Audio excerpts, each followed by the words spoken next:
Good morning. Have you had your cup of coffee yet? It's time for another Missions Minute.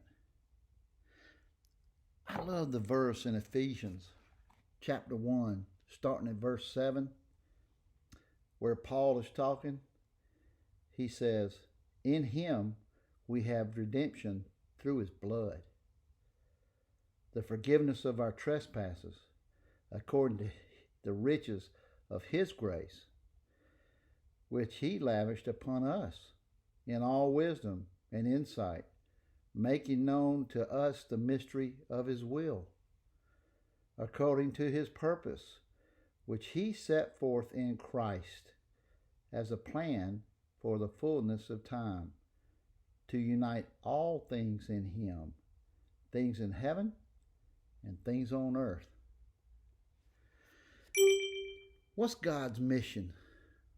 Remember, it's not our mission, it's his mission. God allows us to be on mission with him. What we do comes only from what he's already done. Paul makes it clear, in case we wonder, that there's no mystery about God's will. Paul is talking here about God's will since creation, to bring unity to all things in heaven and on earth under Christ. We all know that Adam and Eve brought sin into the world while taking care of the Garden of Eden. But God's always had a plan of redemption before the earth was formed. In God's plan of redemption, for us there will one day be a new heaven and a new earth.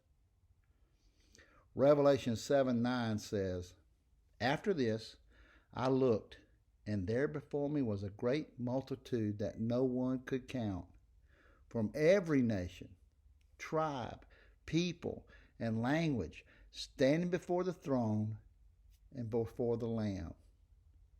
That's God's will. That's God's story. There's no plan B. There's no new strategies. This was written before the foundations of the earth. God's mission was in place before the foundations of the earth.